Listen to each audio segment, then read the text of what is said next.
Hello, welcome pen friends. Welcome to day 29 of Ink Journals Challenge, 30 inks, 30 days that I'm participating in here.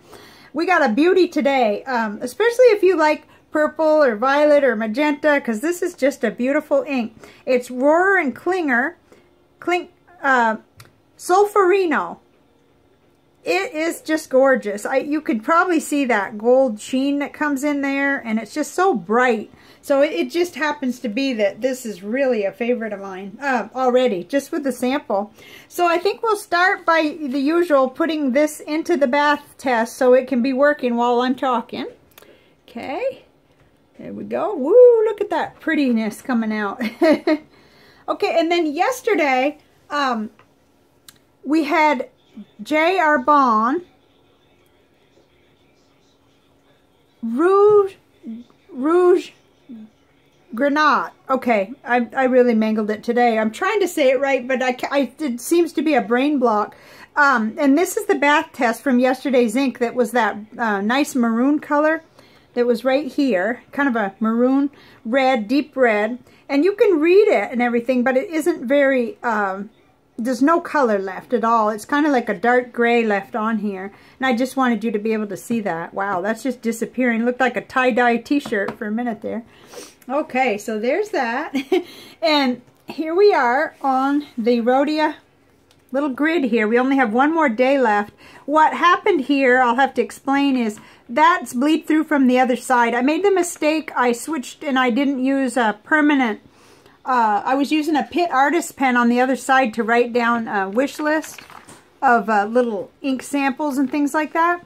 But one time I forgot, so I do have, this is a good lesson learned not to do that.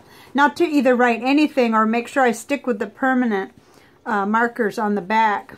And so we just have tomorrow left, but here's our color for today, which is just gorgeous, as you will see, I think. Especially if this happens to be your cup of tea. Purples and bright magentas and violets. And here we have it right here. It's still in the broad nib in the Serendipity.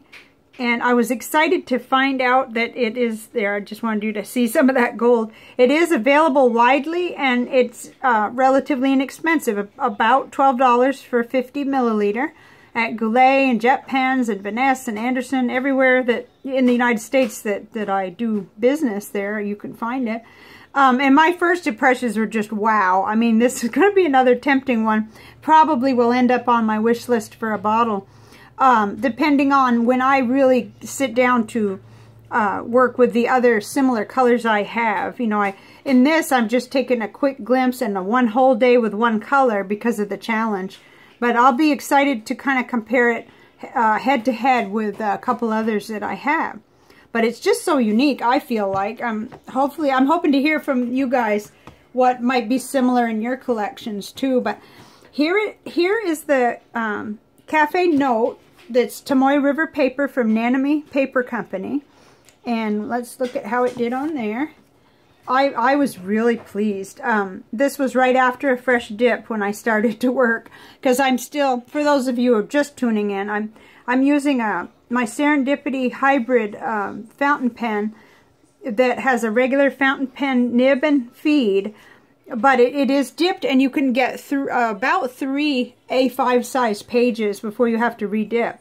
So I don't notice a really drastic difference as it faded as it was getting closer to needing a dip. What I do notice is that it shaded much better at the beginning while the feed was saturated, and that's probably the case with a lot of inks, a lot of pens, even when we first ink up a regular fountain pen. So here we have it.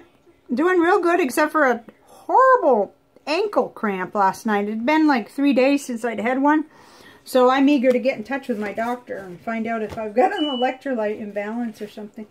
Okay, but here we are on the envelopes. This is the Clairefontaine. And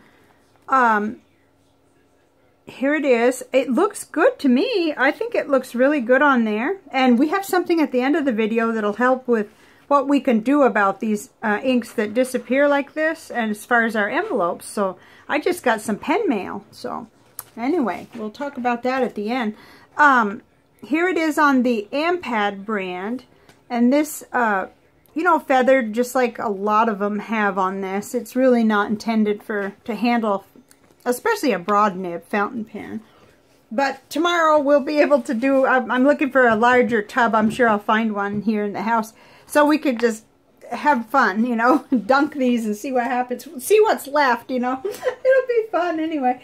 Okay, here is the Leuchtturm dot journal, 1917. So here's what it looked like on there. Try to make sure there's not too many shadows. It looks pretty, I think. And let me put my finger there. There was no bleed through at all. So that's good with a broad nib. I was impressed.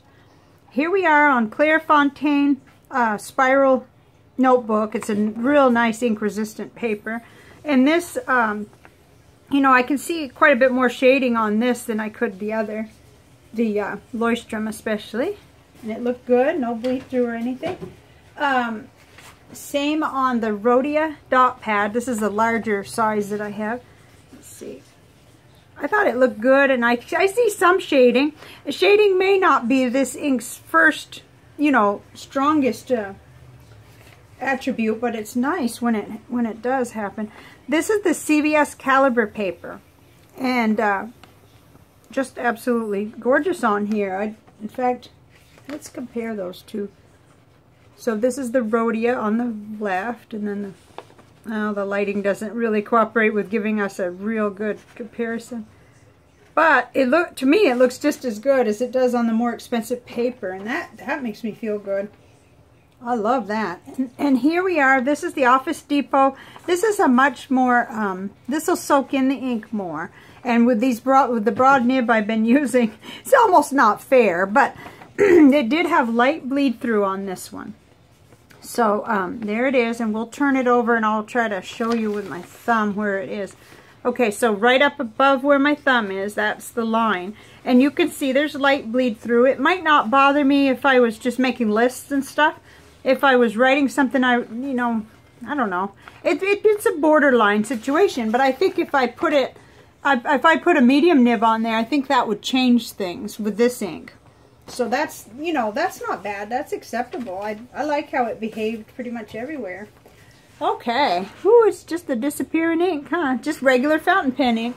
Let's push that aside and let's get our color comparison chart. So this happens to be one of my favorite parts. Here we are. Here it is up here. Rohrer Klingner Solferino. At least that's what I'm calling it. I don't have the best international pronunciations, but I can learn. I have to use index cards and practice with things once I learn the right way. It took me a long time with diamine. I had to keep saying mine over and over again. Mine. So, but this is, oh, it's gorgeous. I love this ink.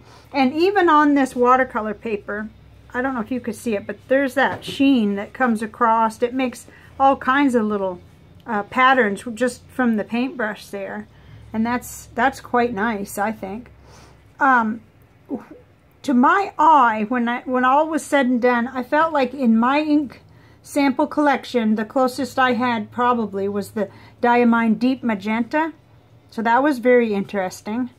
But I also found it interesting how the base colors compared. Like in this one, the Iroshizuku Yamabudo even. But whereas you see the solid color part does not, have much in common. It's so interesting to me how this turns out. And Monteverde Purple Rain, just at first glance going through the samples, it looked like that was going to be very similar, but no. That's very much a more traditional purple. I like seeing these two side by side too, because at one time I thought they were so much alike that I was kind of foolish of buying a little bottle of each one.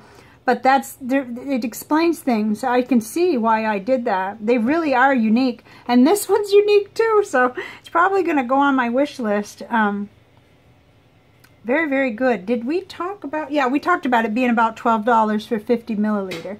So, but I like being able to compare them, and maybe there's something on here that you have, like Noodler's Cactus Fruit Eel. Although it doesn't quite compare, if you have this one, you can kind of see how it contrasts or is different from the Solferino. I just think it's really beautiful. You know, I have not yet met a Rohrer Klingner ink that I didn't like. And my understanding is they're made in Germany, so this was just really a lot of fun. Now, I want to say before I go any further, I will just do a quick announcement about what the color is for tomorrow, but then it's a little bit lengthy. There's a couple little bits and pieces I wanted to throw in. So I'll do this now so that anybody that really is pinched for time can kind of get in and out in 10 minutes or so. This is for tomorrow, day 30, our final day, Monteverde Mandarin Orange. And that's a sample I got from Goulet Pens. And it's going to be great. I mean, I can already tell I got a lot of things to compare it to, and I love orange. It's nice and bright. I've got some others that are real different, but anyway, I thought I'd mention that, and then I've got a couple little bits and pieces I thought I'd talk about for anybody who does have the time to sit and chat, just, you know, stay for the club meeting or the after club meeting or whatever. Okay, so here's part of it is that these are the oranges, some of them, that I grabbed, so you could, I just wanted you to see, this is my first process when I'm going to do an ink for the next day. I kind of grab everything I have, put it in a little pot here, and start thinking about it. So I think I counted like 6, 7, 8, 9, 10, so that makes 11. So it even exceeds my usual panel of 9. So I'll probably do some scribbling and see what goes on and have a good time painting those onto the final panel there. But, so that was one thing. And then, gosh, I just got some, here's one more thing. Okay, what I did last night, I finally have every ink sample that's in the house is now indexed, because I'd gotten behind because of this challenge and trying to focus on the panels that I paint, things like that. So I showed you yesterday I was going to do this, and this is from Walmart. It's found in the index card department, and for like $1.88 US, and I just use these to do all the new ones. Of course, I don't have bottles of these. These are all just little samples, and so I had a good time. And this just shows you, these are all new to me. Of course, I've only done 30 where we've done an in-depth look, so I hate to tell you how many total I have, but I probably will tomorrow when I'm going to do kind of a recap. But so this was neat because I got them all onto here. Some of them you've seen on a big panel that I did. All of these first ones were on a big panel. And then I started even getting into, gosh, I shouldn't go so fast, I guess. But let's see, Monteverde Yosemite Green. Okay, so then I got into a few that I've wanted to index because they had come in with another bottle of ink I'd ordered, the Colorverse. So Diamine Silver Fox, Platinum Lavender Black. Some of these are inspired by this challenge.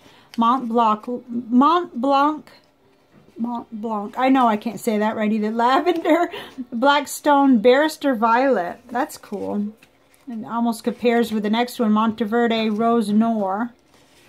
And then Diamine Lavender. Oh yeah, and this one, Pelican Edelstein Topaz. Somebody either mentioned it or had a picture on Instagram. I had to have a sample. Pelican Edelstein Smoky Quartz, which is kind of a brown, but it has some really interesting.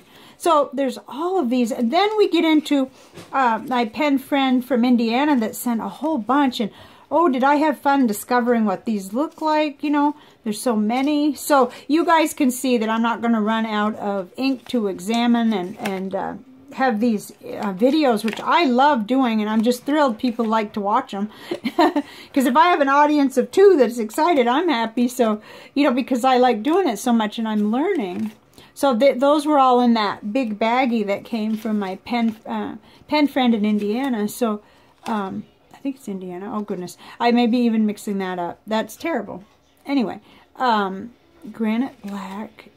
Oh my, there's just so many neat colors, and that I've never seen, never written with. I pulled out maybe 2 or 3 that I already had a sample of so that I wouldn't duplicate in my storage. You know, I'll combine them and I'll make sure that I maximize my storage for the inks. Woo, Noodler's Firefly, that That might blind somebody. It's so interesting. It looks like it's highlighter.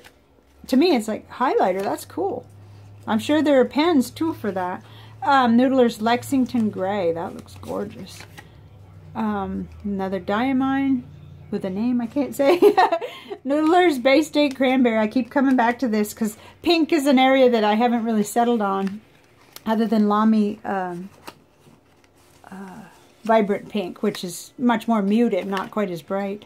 So you can see that this was really cool. Oh boy, did I have fun last night. I turned on the music. I had my computer playing music, and I was just indexing like crazy. So there's that. And then one more thing was that I got a beautiful little pen package today, which actually kind of helps answer some of my question about what to do when your ink is like this ink, where if your envelope gets wet or rained on, you know, it might not get to the person, right? Other than tape over it, which I kind of find to be, sometimes I've done that.